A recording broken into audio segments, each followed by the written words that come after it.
Saya punya keluarga dari papa, keluarga dari mama, tetangga, saya lihat dulu, mulai dari situ.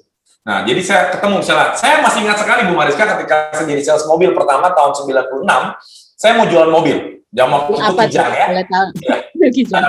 Tahun 96 saya waktu itu Kijang baru keluar, Kijang kapsul yang baru pertama ya, baru launching. Nah, saya canvassing ke Sudirman, ke Tamrin, nggak ada yang beli.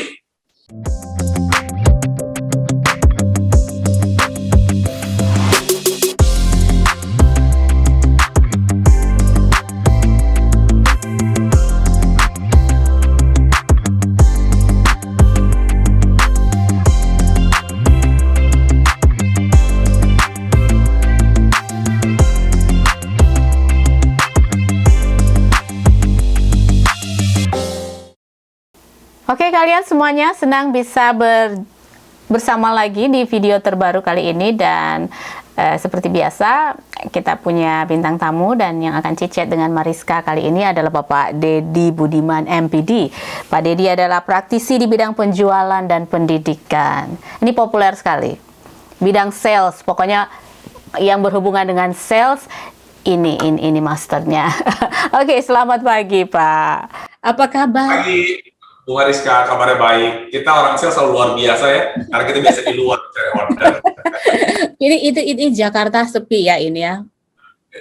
Ya, masih sepi, relatif sepi masih Jakarta. Mungkin besok sudah ramai ya, habis Lebaran. Oke, Pak. Ini boleh cerita tentang penjualan dan pendidikan. Oh. Itu dua hal yang berbeda ya. Pendidikan mungkin pendidikan dalam bidang penjualan atau Oke, baik Bu Mariska dan Bapak Ibu teman-teman semua. Sebenarnya saya bilang selalu menarik kalau Om bicara tentang sales ya Pak, selalu menarik. Ya, selalu menarik bicara tentang sales, Bu Mariska dan Bapak Ibu teman-teman semua. Jadi ketika berbicara tentang sales, itu seperti passion saya. Kenapa? Karena sales atau penjualan itu sangat menarik. Sebenarnya secara tidak sadar setiap orang itu menjual, Bu Mariska.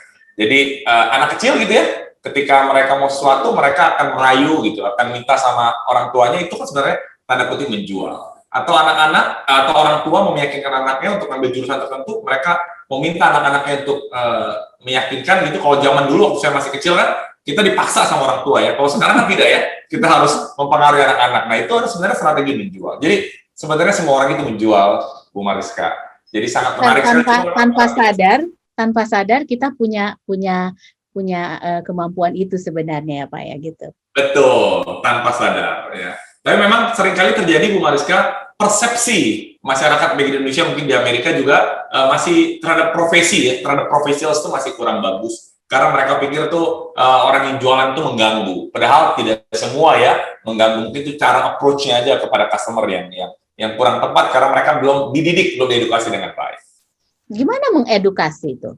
Nah, ini menarik karena saya di dua bidang ya, antara pendidikan dan penjualan. Bagaimana cara mengedukasi? Yang pertama adalah karena persepsi masyarakat tentang profesi sales ini kurang bagus. Jadi kalau ada edukasi tentang sales, tidak semua orang tertarik. Kok bisa kurang bagus itu Pak Deddy? Apa yang menyebabkan image-nya kurang bagus gitu? Nah, kalau di Indonesia kenapa image-nya jelek? Karena gini. Karena ketika kita mau menjual sesuatu, kita kan seolah-olah begging, seolah meminta kepada orang lain kan. Seolah tanda kutip orang pikir tuh mengemis gitu. Padahal berbeda sekali.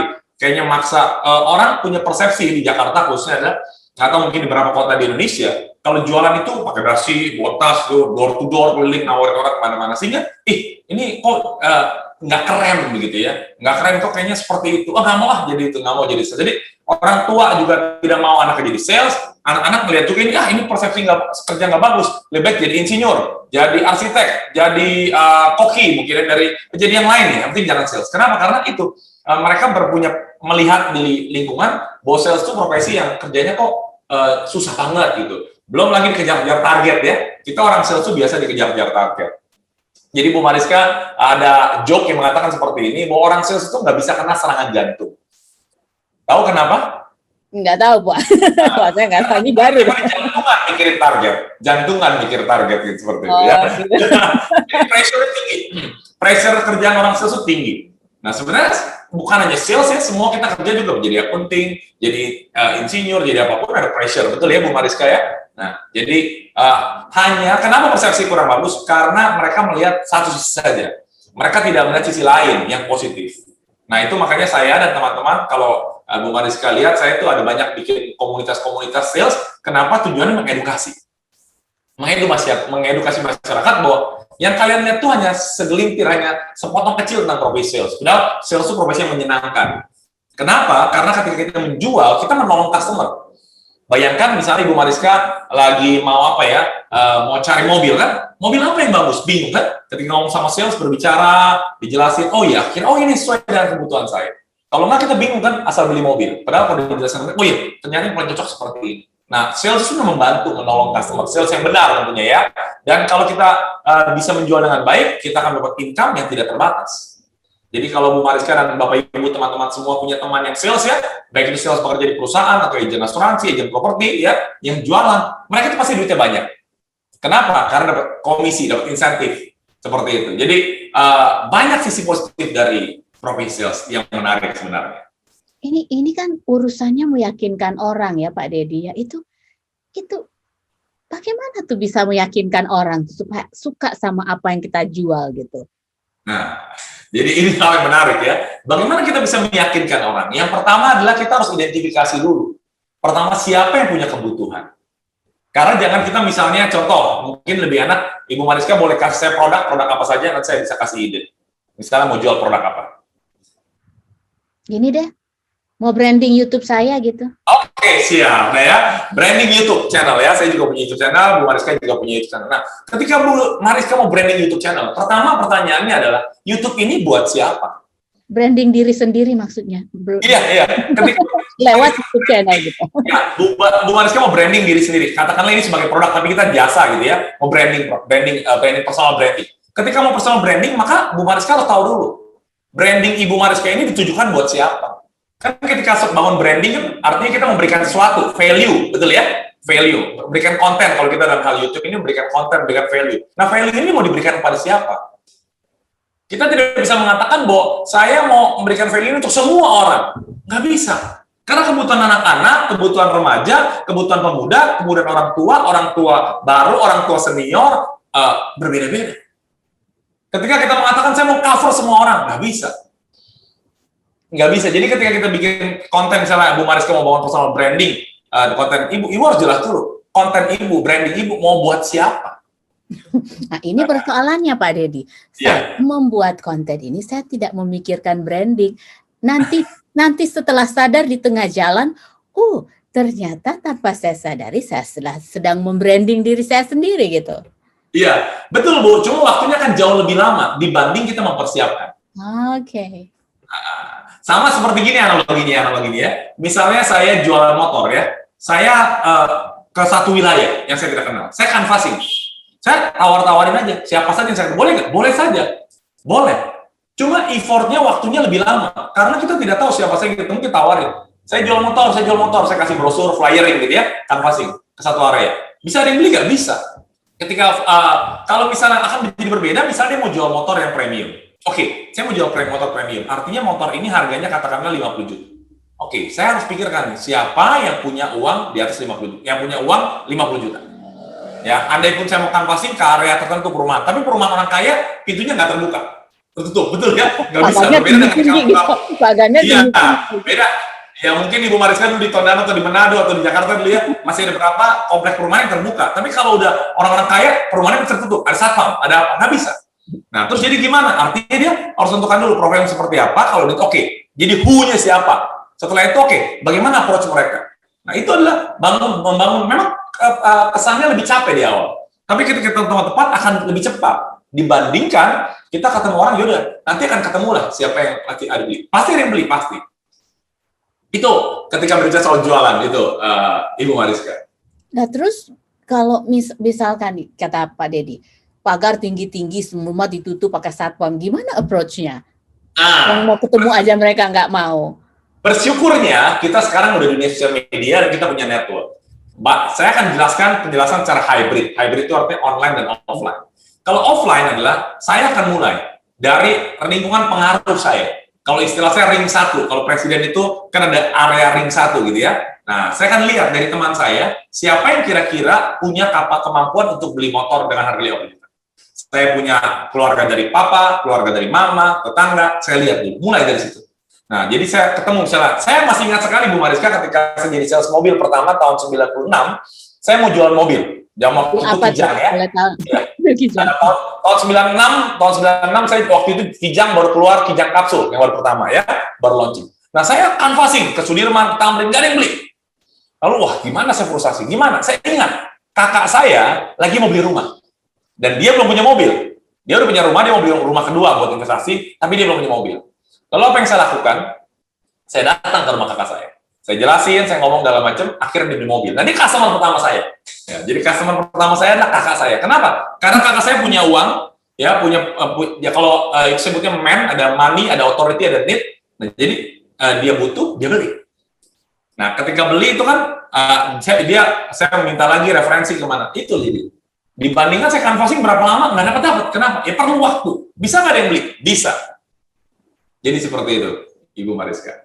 Pantesan YouTube channel saya tuh lama banget, baru subscribernya itu lama. Ada tips nggak dari Pak Deddy? Ya, ada, pasti ada. Selama itu berhubungan dengan jualan, saya bisa kasih tips ya. Kalau masak saya nggak bisa ya. Contohnya saya cerita sedikit ya, Bu Mariska, supaya Bu Mariska dan teman-teman semua ada gambaran. Saya ini adalah seorang trainer, dan saya spesifik lagi, sales trainer di bidang sales. Sekarang permisi tanya, bisa nggak saya berbicara, memberikan materi, berbagai materi? Bisa. Mau materi apapun bisa, asal saya baca bukunya, saya siapin materi, saya bisa deliver dengan baik. Tapi kenapa saya tidak mau bawakan semua materi? Karena ketika saya bawain semua materi, saya akan dikenal sebagai trainer. Dan di luar sana begitu banyak trainer. Saya akan bahas berbagai macam topik. Akhirnya orang bilang, Deddy trainer, dan ada begitu banyak trainer. Tapi ketika saya fokus hanya bidang sales, maka orang tahu, oh Deddy Budiman sales trainer. Dia adalah seorang trainer yang fokus berbicara tentang sales. Dan dia punya experience di bidang sales. Nah, akhirnya saya bikin konten. Ada di Instagram, di YouTube, bahkan sekarang saya aktif di TikTok. Bu Mariska dan Bapak Ibu sekalian nanti boleh lihat. TikTok saya baru main bulan Agustus, jadi September, Oktober, November, Desember, Januari, Februari, Maret, April, Mei, 8-9 bulan, saya punya follower sudah hampir 400.000. Wow. Iya. Ya, nanti saya jadi malu undang Bapak nih. Apa? Nggak mau ya. Nggak usah malu, kan kita sharing ya sama-sama. Jadi intinya adalah kita harus memberikan value-nya kepada siapa. Ya walaupun pertama-tama ketika saya bangun branding tentang sales tidak mudah, Bu. Karena ngapain sales tuh, orang nggak bangga jadi sales, saya edukasi. Konten YouTube saya juga baru nggak sampai 20 ribuan ya. Nah, saya kenapa bisa di TikTok bisa luar biasa itu? Karena ternyata orang tuh sekarang berubah kecenderungannya. Mereka mau dapat value yang menarik tapi singkat, nggak mau terlalu lama. Karena misalnya kita ngomong 1 jam, aduh saya tidak punya cukup waktu untuk dengar 1 jam. Tapi kalau 2-3 menit, oke, saya pengen dapat sesuatu. Nah ini kan kita harus memahami siapa yang kita kasih value. Jadi banyak sekali orang yang punya value yang bagus, tapi akhirnya value-nya tuh kok kayaknya nggak laku. Bukan nggak laku, dia memberikan value-nya nggak jelas pada siapa. Dengan kata lain, YouTube channel saya saat ini kurang kena pada penontonnya, mungkin kelamaan mungkin. Bikin aja 3 menit, bikin aja, nggak terlalu, jangan lama-lama gitu. 15 menit, mungkin insight aja, itu lebih menarik. Ya, karena orang melihat 1 jam tuh orang tidak. Sekarang saya tanya ke Ibu Mariska, ya katakanlah Ibu Mariska bukan YouTuber, Ibu Mariska orang biasa. Apakah Ibu Mariska mau nonton khusus YouTube channel 1 jam? Kalau ada pilihan ya, satu konten 1 jam, satu konten 15 menit. Ibu mau nonton yang mana? Saya termasuk orang yang betah. Kalau saya suka, ya, 2 jam saya nonton. Iya, tapi awal-awal kan Ibu kalau misalnya lagi cari searching mau lihat yang singkat-singkat dulu kan, nanti kalau sudah tertarik mau lihat yang lebih panjang is okay. Iya. Oke. Jadi pertama adalah ketika Ibu ngomong sekarang nih konten YouTube Ibu mulai memberikan value kepada siapa. Nah, paling mudah itu adalah berdasarkan apa yang Ibu punya. Ibu Mariska punya experience ya, punya apa. Nah, Ibu kan di Seattle ya, di Amerika. Tapi Ibu juga menyapa orang Indonesia. Menurut saya ini ada satu hal yang menarik.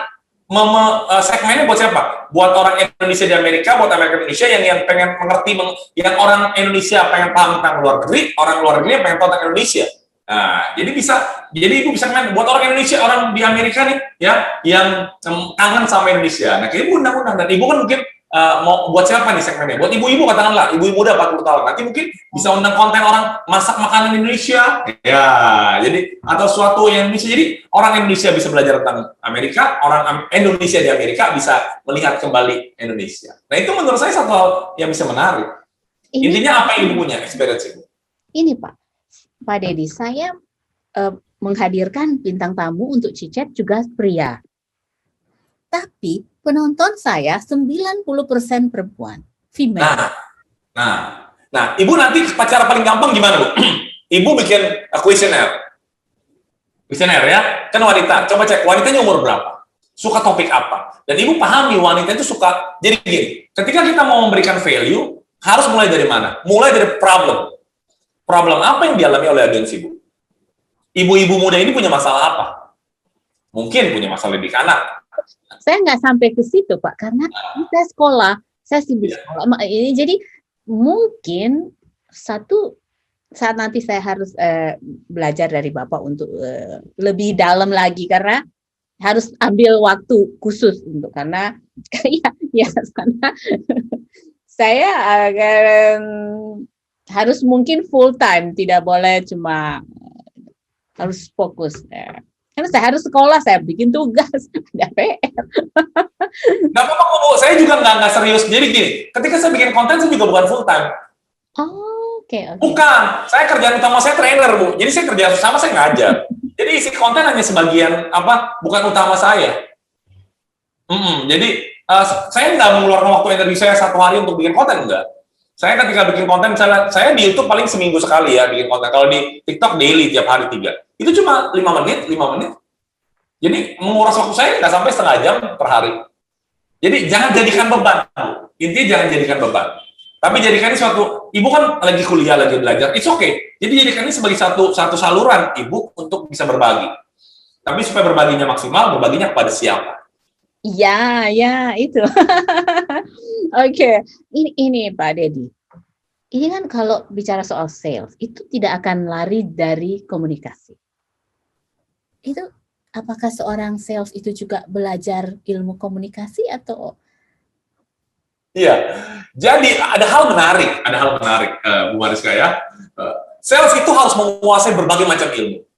Tetapi umumnya ya, tidak semua ya umumnya ya. Orang jadi sales itu setelah tidak ada pilihan. Maksudnya begini, orang-orang yang baru lulus kuliah, S1 fresh graduate, mereka tuh idealisnya tinggi. Jadi ketika mereka jadi sales, mereka nggak mau. Mereka ngelamar kerja di sini, segala macam. Setelah ditolak berbagai macam perusahaan dan profesi, mereka baru jadi sales. Nah, jadi sales yang hebat banyak dari engineer, banyak dari bidang lain. Ya, jadi akhirnya mereka kata, oh ya ternyata saya bisa jadi sales seperti itu. Jadi sebenarnya sales harus belajar ilmu banyak, komunikasi, psikologi, ilmu marketing, karena marketing sama sales berbeda ya. Wah, banyak sekali. Jadi sales itu sebenarnya harus punya wawasan yang luas, general knowledge yang luas. Jadi orang selalu berpikir kalau mau jualan itu harus punya product knowledge. Yes, product knowledge penting. Tapi selain product knowledge, dia harus punya general knowledge. Nah, ilmu komunikasi itu kan adalah salah satu general knowledge yang harus dimiliki, pengetahuan umum. Ketika di approach dengan customer, ketika saya menawarkan sesuatu kepada Bu Mariska, product knowledge mungkin saya hanya 10%, 20%. Selanjutnya kita ngobrol soal keluarga, soal pendidikan, soal politik, soal gosip, soal artis. Ini pengalaman jadi sales. Pernah nggak ditolak? Sering, Bu. Setiap waktu yang menyakitkan tuh. Iya, menyakitkan pernah, Bu. Jadi pas udah tolak, udah ngomong presentasi, terus akhirnya nggak jadi, terus udah pernah ditipu. Jadi saya sangat beresiko. Saya pernah ditipu berapa unit proyektor harus ganti rugi, pernah di toko dibobol mesti ganti rugi. Resiko, Bu. Kejar-kejar target. Oh ya, yang bukan menyakitkan, cerita seru mungkin ya. Bibir saya dirobek, Bu. Karena customer saya nge-push saya untuk bisa cepat. Jadi saya waktu itu dia minta kirim barang, minta buru-buru, saya naik motor kejar waktu ke gudang saya. Pas lagi naik motor kejar waktu, tiba-tiba ada oli atau pasir, saya terpelanting dan bibir saya robek. Nah, ya itulah ya. banyak. Jadi banyak hal yang menarik dan seru. Tapi itulah proses, sebenarnya bukan hanya sales, apapun yang kita lakukan selalu ada hal-hal yang menyenangkan dan tidak menyenangkan. Sekarang era baru digital. Banyak sekali kemajuan teknologi. mudah untuk orang sales lewat jari-jari, mereka tinggal kirim ini, jualan itu. Itu menurut Bapak, Pak Deddy gimana? Zaman now. Nah, tergantung lagi. Berbeda culture mungkin di Amerika dan di Indonesia. Kalau di Amerika saya tidak menguasai karena tidak tahu. Tapi di Indonesia, banyak orang berpikir semua approach-nya lewat online. Betul nggak? Betul. Tetapi hati-hati. Hati-hati. Jangan sampai Anda punya persepsi bahwa semua full 100% online. Karena bagaimanapun behavior perilaku orang Indonesia, tetap itu makhluk sosialnya tinggi. Mereka suka ngumpul-ngumpul. Ya, di Jakarta, di Manado, di berbagai kota di Indonesia, mereka suka ngumpul-ngumpul, suka ketemu. Nah, jadi kesentuhan offline juga perlu. Jadi saya punya konsep, Bu, sekarang ini era Society 5.0 ya, masyarakat 5.0. Jadi saya buat satu konsep, bahwa orang berpikir sekarang teknologi enggak. Kalau kita belajar tentang Society 5.0, intinya kan teknologi itu buat mendukung manusia. Nah, kira kalau kita mau jualan seperti sekarang, bagaimana konsepnya? Saya sebutnya namanya H2O. H2O itu adalah high tech, high touch, dan oasis. Apa maksudnya? Oasis itu di padang gurun itu ada mata air. Jadi mata air itu memberikan kelegaan ya. Nah, ini adalah satu solusi yang Anda berikan kepada pelanggan, oasis.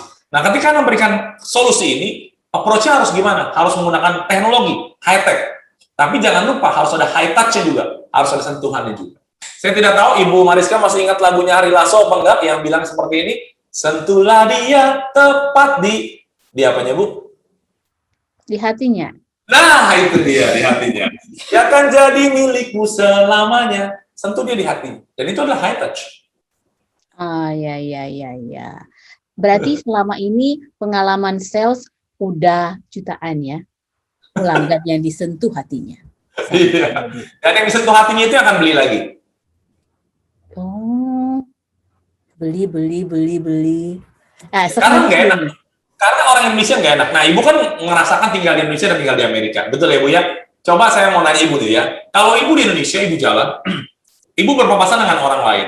Ketika berpapasan dekat, orang itu tiba-tiba ngangguk sama Ibu. Ngangguk dan senyum. Ibu responnya akan apa? Respons dong. Respon akan ngangguk, betul ya? Ngangguk, akan senyum. Kalau di Kalau di Amerika beda. Nah, ya.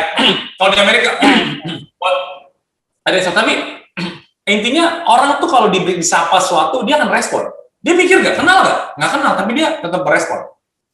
Nah itu kan manusia tuh nggak enakan.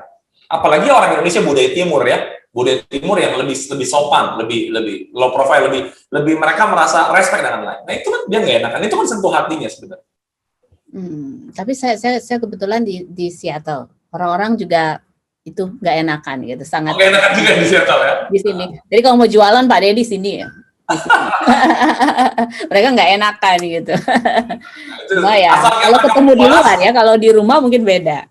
Kalau kunjungin ke rumah mungkin beda, tapi kalau di luar ramah. Sama ramah ya Bu ya. Ya. Jadi sekarang lagi banyak training di mana-mana tuh, undangan. Iya, di perusahaan Bu. Saya punya klien adalah corporate, perusahaan, bukan personal. Karena kenapa perusahaan? Nah ini balik lagi tadi seperti saya katakan. Karena perusahaan itu punya segmen, karena perusahaan itu punya salesnya banyak. Jadi kalau saya training, saya bisa berikan training kepada 10, 15, 20 cabang-cabang mereka seluruh Indonesia ribuan. Berbeda dengan personal.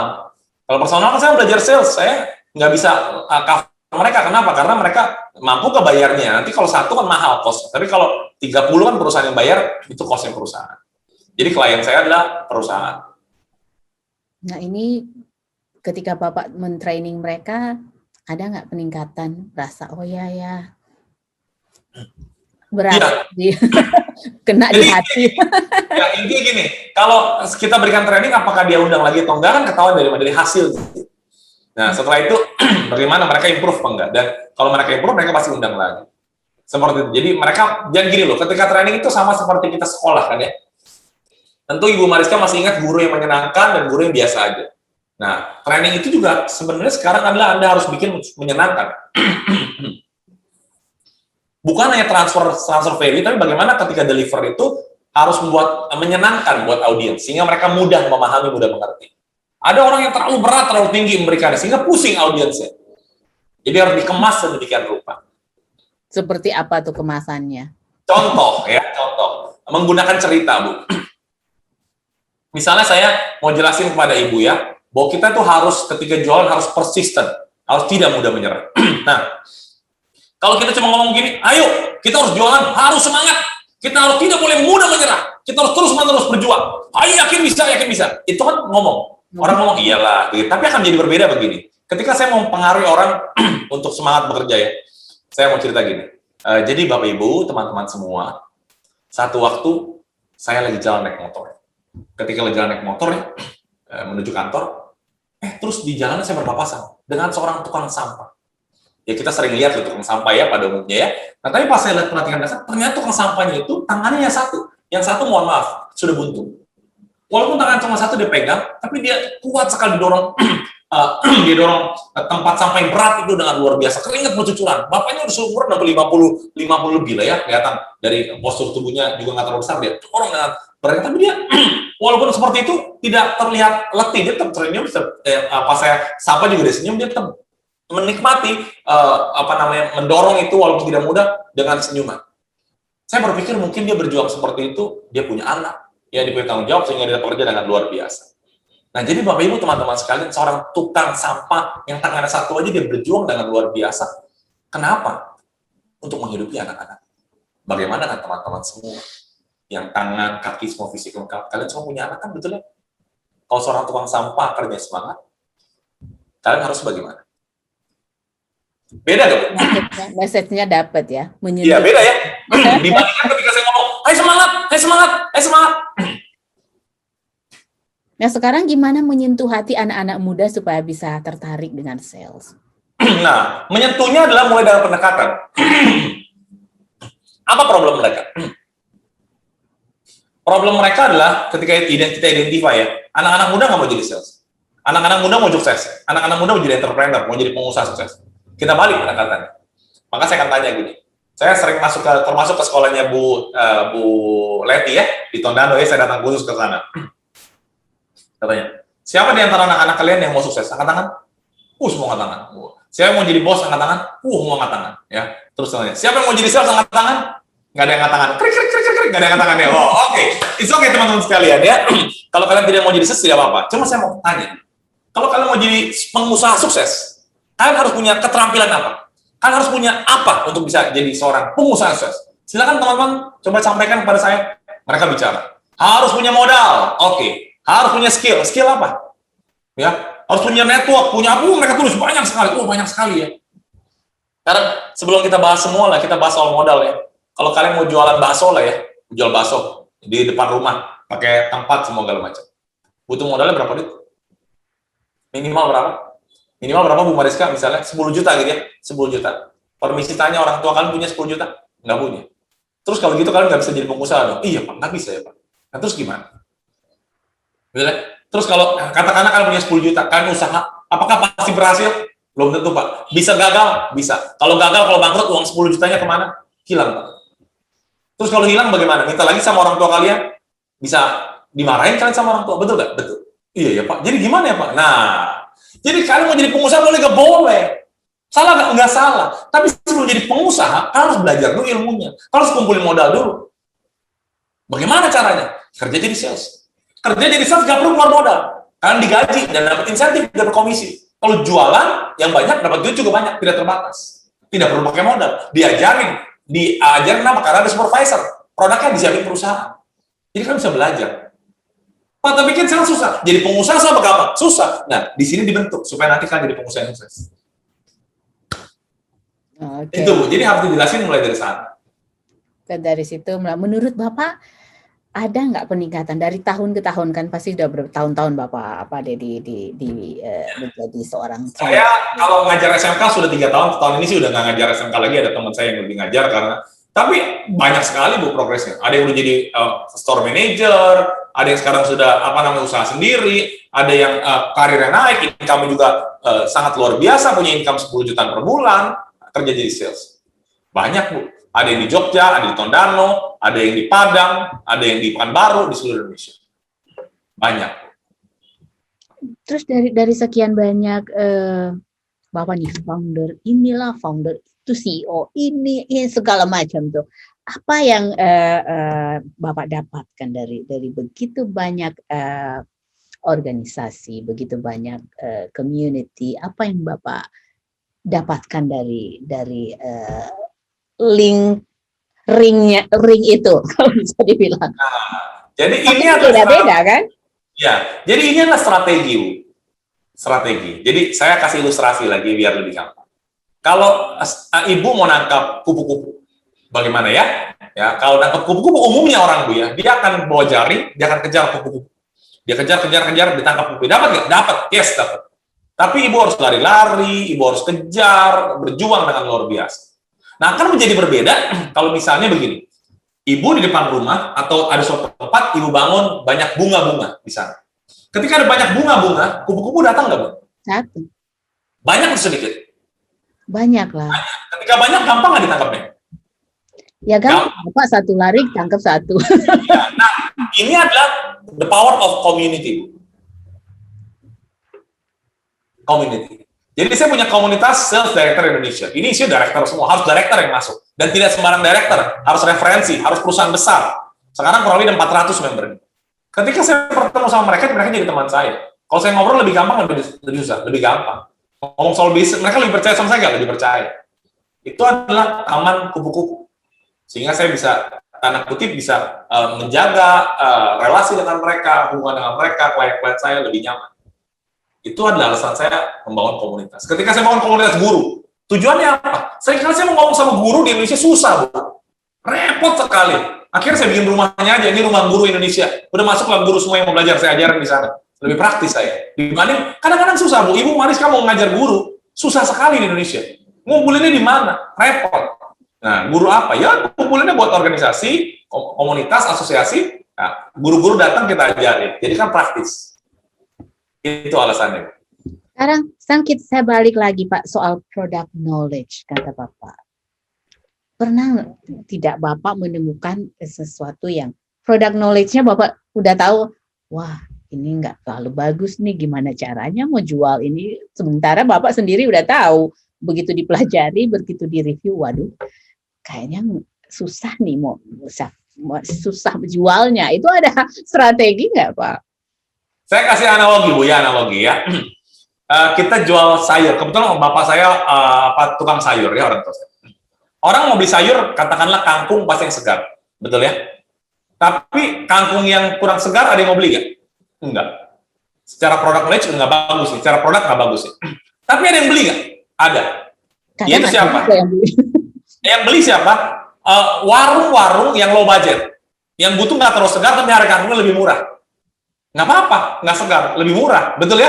Karena mereka jual makanan yang murah. Kalau beli, katakanlah sayur yang segar, katakanlah ini ilustrasi aja, 5.000 saya ikat. Kalau kangkung yang tidak segar, 5.000 dua. Nah, kan bagi mereka kalau warung-warung yang sederhana, yang murah gitu ya, 5.000 dua nggak apa-apa. Atau orang pasti masak juga sama aja, nggak harus, cuma nggak segar sedikit aja. Jadi ketika produk knowledge kita belajar, harus dipahami begini, Bu Mariska dan Bapak Ibu semua. Di dunia ini tidak ada produk yang sempurna. Karena kesempurnaan milik Tuhan. Jadi mau ibu sebut produk apa ya di dunia yang sangat bagus? Nggak sempurna dia. Kenapa? Mungkin harganya terlalu mahal. Jadi itu pun nggak sempurna. Jadi ketika wah ini produk banyak kelemahannya, oke. Kita cari kelebihannya apa? Oh produknya jelek, ini kurang, tapi harganya sangat murah. Jadi kita bisa cari orang yang benar-benar concern hanya kepada harga. Oh tapi cepat rusak. Iya, tapi kalau pakai sebulan 2 bulan masih bisa pakai kok, Bu. Namanya juga murah. Sekarang saya mau tanya, ini terakhir, karena kata Bapak kalau kelamaan nanti orang malah nggak mau nonton. Ini pertanyaan terakhir. Ada brand yang sudah sangat populer. Tapi orang ada tuh yang beli cuma karena brandnya itu udah ya sangat-sangat populer. Padahal sebenarnya secara fungsi yang lain masih bisa lebih mudah digunakan daripada itu. Itu menurut Bapak apa? Apakah saking kuatnya brand yang dibangun sampai orang tuh sudah tidak lagi memikirkan harganya yang mahal banget, padahal ada yang lebih murah dan bagus. Itu menurut Bapak pintar salesnya, pintar siapa yang yang berada di belakang semua ini? Misalnya begini, Bu ya, contoh. Ada produk sangat mahal sekali. Sekarang di Indonesia lagi ramai itu sultan. Orang kaya disebutnya sultan ya. Mereka beli Lamborghini, beli mobil mewah semuanya. Perlu nggak? Sebenarnya nggak perlu. Tapi kenapa mereka beli? Karena meningkatkan image mereka. Mereka bisa disebut sultan. Padahal Bu bayar STNK-nya aja pajaknya setahun itu 250 juta. Mungkin mereka itu pas-pasan, mereka terpaksa memaksa itu beli, kenapa? Biar mereka terlihat tajir melintir, ya, tajir itu hartanya banjir, ya. Jadi mereka disebut sultan. Nah, karena pengen disebut sultan mereka beli. Padahal mungkin mereka kan nggak bayar pajak, pajaknya 250 juta setahun, mobilnya bisa 10 M. Ya, nah itu jadi kenapa orang beli mahal-mahal itu sih? Karena tadi faktor emosi, ya. Jadi mereka pengen lihat saya sultan nih. Iya. Dan yang mengerikan Ibu dan teman-teman semua ya. Banyak orang beli handphone mahal gitu. Tujuannya apa? Mungkin rumahnya di gang. Belinya kredit. Beli handphone paling mahal, iPhone paling mahal terbaru. Kenapa? Supaya terlihat, punya iPhone lu. Punya. Nah itu yang bahaya sebenarnya. Ya tapi, ya itulah yang terjadi di dunia ini. Jadi menurut Bapak gimana tuh? Kalau ya, bukan salah yang jual. Tidak salah ya. Tidak salah orang yang membranding itu. Sebenarnya kalau memang tujuan, contoh ya, contoh misalnya, saya pribadi ya, atau mungkin orang lain lebih gampang. Jadi seorang direktur perusahaan besar, dia harus naik Mercy, jangan naik mobil yang murah-murah. Kenapa? Karena nanti kalau dia mobil murah ketemu kliennya nggak percaya ini orang direkturnya ini mobil begini, kita perusahaannya bisa mampu apa enggak? Jadi menjadi benar ketika naik Mercy, oke, perusahaannya memang luar biasa. Itu perlu kalau buat bisnis. Tapi kalau buat hanya gengsi, ya itu nggak baik. Ya. Tapi kalau misalnya Ibu ketemu dengan perusahaan besar, naik motor butut begitu ya. Kecuali owner mungkin ya, dia owner low profile. Tapi kalau direktur kasih motor ini, perusahaannya gembel banget nih. Direkturnya dikasih motor jelek gitu. Oh ya, tapi sesuai peruntukannya deh kalau di. Betul. Iya, betul. Orang kan lebih percaya. Oke, terakhir saran untuk Pak Deddy untuk yang mereka yang saat ini sedang berjuang dengan menjadi seorang sales atau lagi mikir-mikir mau jadi sales. Jadi intinya begini, ini kan banyak kan ibu-ibu ya, ibu-ibu di Indonesia dan di Amerika ya. Intinya begini, setiap orang itu menjual. Ya, tidak mesti jadi sales Anda menjual. Ketika Anda melakukan sesuatu itu Anda menjual. Jadi ketika Anda punya ide yang bagus, Anda pengen sampaikan ke teman Anda, itu menjual. Nah, jadi ketika Anda mau menjual, maka Anda harus pahami, harus kenali nih ya, kenali orang yang Anda mau yakinkan. Orangnya seperti apa? Orang itu tipenya berbeda-beda, pendekatannya berbeda-beda ya. Contoh kalau dalam rumah tangga, saya mau karena ini banyak ibu-ibu, saya ngomong rumah tangga lah ya, rumah tangga. Contoh begini, ketika Anda mau meyakinkan suami atau istri, Anda harus ngerti suami Anda tipenya apa. Kalau Ibu pernah baca buku Gary Chapman tentang 5 bahasa kasih, pernah dengar Bu 5 bahasa kasih ya? Nah itu kan kalau saya buat singkatnya kawah persik. Kata-kata penguat, waktu, hadiah, pelayanan, sentuhan fisik. Nah kalau kita tahu suami ibu-ibu semua orangnya adalah waktu. Waktu itu artinya mereka ingin Anda di rumah, punya waktu sama dia, jangan pergi-pergi kemana-mana mulu. Nah, Anda harus bisa mengerti bagaimana Anda punya quality time sama suami dengan baik. Dibandingkan Anda pergi, tapi saya mau hang out sama teman, akhirnya ribut konflik mulu. Ketika Anda minta sesuatu kan susah. Kenapa? Karena selama ini bahasanya beda, frekuensinya berbeda. Jadi intinya setiap orang itu menjual. Nah, tinggal untuk bisa menjual dengan baik, Anda harus mempelajari orang yang Anda meyakinkan, Anda mempelajari dengan baik apa yang mau Anda berikan. Baik itu ide, produk, jasa, atau apapun, Anda pelajari dengan baik. Sehingga ketika ada counter dari orang bilang, tapi begini, Anda bisa menjelaskan. Dan kadang-kadang ketika kita punya sesuatu, menyampaikan ide kita ditolak. Nah, di sini diperlukan apa? Persisten. 2-3 hari lagi ngobrol lagi, seminggu lagi ngobrol lagi. Gitu. Saya pernah mengalami masa seperti itu ketika saya mau jadi trainer, Bu Mariska. Dulu saya kerja sebagai manajer di perusahaan besar dengan income yang lebih dari cukup. Tapi saya merasa ada panggilan dari Tuhan untuk menjadi seorang pembicara. Saya ngomong sama istri saya wajar, dia bilang, kalau kamu jadi trainer, uangnya dari mana? Saya bilang, saya nggak tahu, saya nggak punya pengalaman trainer.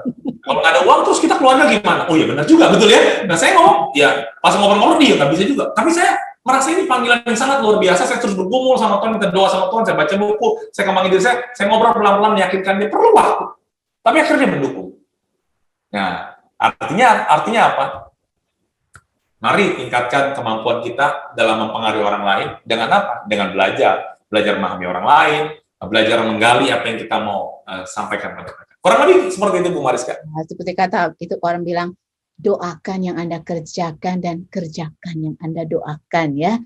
Tapi jujur, saya semangat sekali dan ingin segera berjualan sekarang. Misalnya saya belum tahu apa yang mau saya jual, tapi saya udah mikir ke sana kemari, apa ya yang bisa dikirim ke Indonesia terus dijual gitu. Sekarang ini. Iya. Nah, jadi gini Bu, saya kasih tips sedikit, nanti mau dipotong atau nggak saya. Jualan itu ada hard selling, ada soft selling. Hard selling itu langsung. Soft selling itu kasih konten-konten yang bagus, orang tertarik, mereka bisa kemudian dipengaruhi. Nah, Ibu bisa mulai dengan soft selling, kasih konten-konten yang bagus tentang makanan yang ada di Indonesia yang menarik, review, nanti orang mau beli di tim laut saya, gitu. Oke. Terima kasih Pak Deddy. Salam buat keluarga dan sukses dengan semua pekerjaannya ya. Sales dan yang lain-lain. Oke. Ya. Terima kasih Bu Mariska. God bless you. Terima kasih. Ya. Oke, kalian semuanya, itu dia tadi Cicit Mariska dengan Bapak Deddy Budiman, MPD, dan saat ini kita akan melihat tips dari Marty Lyons. Ini dia. Hello and welcome back to another tip from Marty. Today's episode was about sales. And when you ask a lot of people, it's really interesting what people say when you say, hey, who do you work for? And then they'll list the company that provides their paycheck. And considering that we're in many cases, we're talking about the majority of people who work for someone else, they'll usually refer to the company. And what I try and tell people is like, no, you don't work for another company. You work for yourself. You are your own business. You're your own company, and you're trading your skills, what you bring to the market, you're trading that with whoever provides you with a weekly or every other weekly paycheck. You're doing hopefully a reasonably solid exchange, your efforts and their outcomes. So you're focused on trying to help them do better. But one of the people, when they think that they work for another company, then that means that all the power about all the training and all the things that you would normally do as a company for investing, that's somebody else's problem to deal with elsewhere. When you start thinking about, if I'm my own company, I should be investing in myself. I should be doing research and development. I should be doing all these different things.